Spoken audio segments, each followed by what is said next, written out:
창원시가 도내 자치단체 가운데 처음으로 기후환경정책관이라는 자리를 만들었습니다. 기후환경정책관, 좀 생소하시죠? 도입 배경, 또 어떤 일을 하는지 궁금한 점 얘기 나눠보죠. 이종훈 창원시 기후환경정책관 함께합니다. 어서 오세요. 네, 안녕하세요. 네, 안녕하세요. 네, 코로나19 방역을 위해서 투명 가림막을 설치했다는 점 먼저 안내해 드립니다. 우선 그 기후환경정책관이 어떤 일을 하는 자리인지 설명부터 들어보겠습니다. 네, 아시다시피 기후나 환경 문제는 특정한 영역에 국한되지 않고 산업이라든지 경제, 건축, 교통 다 포괄적으로 연결되어 있습니다. 이것을 하나에 잘 연결하고 또 부서 간에 각자 하고 있는 것들을 갖다가 조정하고 하는 일들이 기후환경정책관의 역할이라고 보시면 되겠습니다.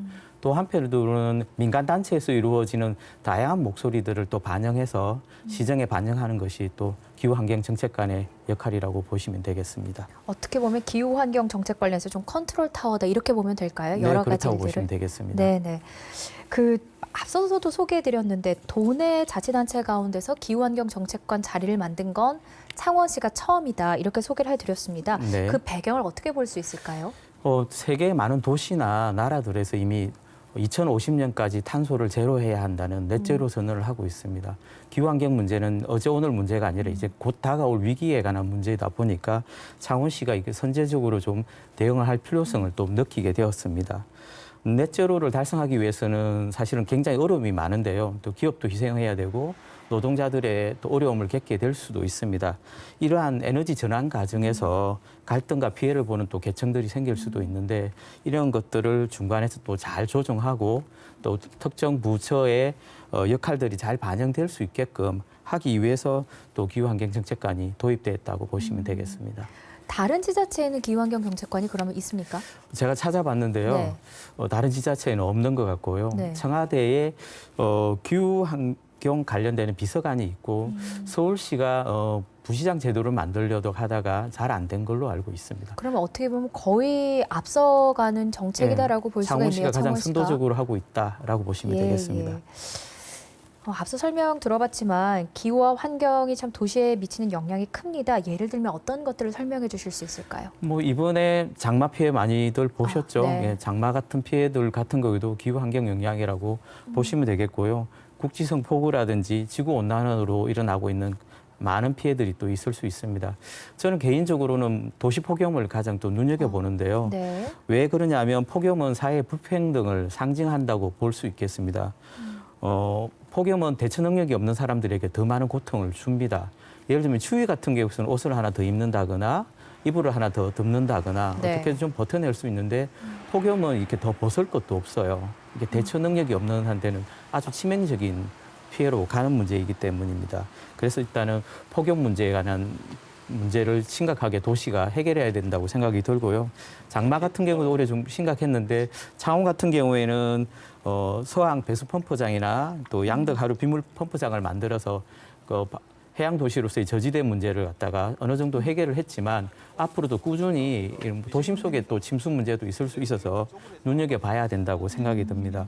또 무엇보다 앞으로 이런 코로나19 같은 각종 전염병도 우리가 대처해야 된다고 생각이 듭니다. 그렇다 보면 결국에는 기후환경 문제는 우리 생활 전반에서 다 밀접하게 관련이 있다고 보시면 되겠습니다. 설명을 들어보니 어깨가 무거우실 것 같습니다. 네, 해야 할 무겁습니다. 일도 참 많아 보이고요. 네. 창원시 얘기를 좀 해볼까요? 창원시 환경 정책에 대해서는 어떻게 평가를 하고 계세요? 문제점이 있다면요? 사실 저는 창원 시민으로서 좀 자부심을 가져도 된다라고 생각이 듭니다. 그간 창원시는 대통령 포창에서부터 각종 환경 관련 포창을 많이 받았습니다. 그만큼 나름대로 노력을 많이 하고 있는 도시이고요. 생태적으로 보시면 최근에 생명이 숨쉬는 하천, 수영하는 해맑은 마산만이라고 해서 하천과 바다가 점점 살아나고 있고요. 알다시피 잘피와 언어가 돌아왔고 그리고 봉황갯불에 기수갈 고동이 서식하는 것들을 확인되었습니다. 참으로 놀라운 변화가 아닌가 생각이 됩니다. 산업적으로 보시면 2030 수소 중심 새로운 창원 전략을 추진 중인데 창원이 수소 경제의 메카로 이렇게 자리마감하고 있습니다. 이를 통해서 사실은 또 그린 뉴딜 정책을 창원이 선도하고 있다고 보시면 되겠습니다.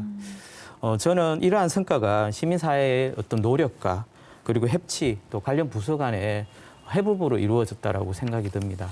네. 네, 이런 해법은 특정한 분야만 있었던 게 아니라 사실은 앞으로도 기후 환경 문제는 사실은 통합적인 문제라 전 분야로 확대되는 것이 굉장히 중요하다고 생각이 듭니다.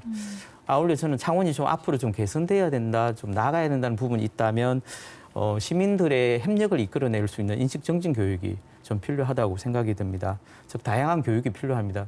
창원시에는 탄소 제로 하우스도 있고 또 진해 에너지 과학 공원도 있고 또 창원시 기후환경 교육센터 또 솔라 타워 이런 것들이 있는데 네. 이것들이 좀 유기적으로 뭔가 좋은 프로그램을 생산한다거나 뭐 이런 것들이 좀 진행되지 않는 것 같습니다. 이 부분을 조금만 개선한다면 새로운 시설을 딱히 만들지 않더라도 훌륭한 프로그램을 만들어낼 수 있다고 생각이 듭니다. 그런 개선점 말씀해 주셨는데 그런 것들을 좀 나아지게 만들기 위해서 또 기후환경 정책관으로서 하실 일이 있으시겠죠? 네, 그렇다고 생각이 듭니다.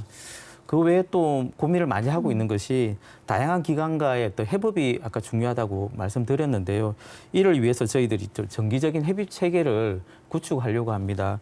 뭐 가칭 창원 민간 기후 환경 회의 같은 것들을 만들어서 수시로 자주 모이고 미리 사전에 예방하는 것이 사실 환경 문제에 굉장히 중요한데요.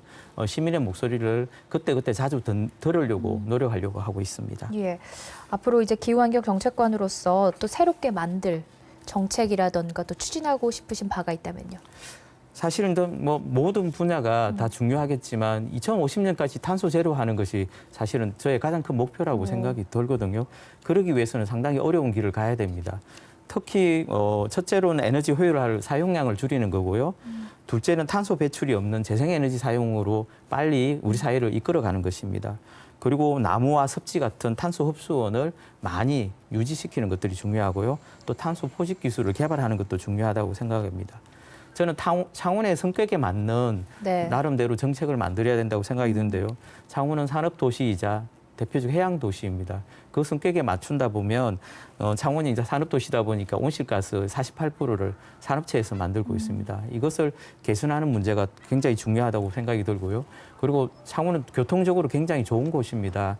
누비자가 있고요. 그러다 보니까 누비자나 자전거를 통한 친환경 교통수단을 통해서 생태교통 정책을 만들어서 저탄소 문제를 해결하는 것이 중요하다고 생각이 듭니다. 네. 네.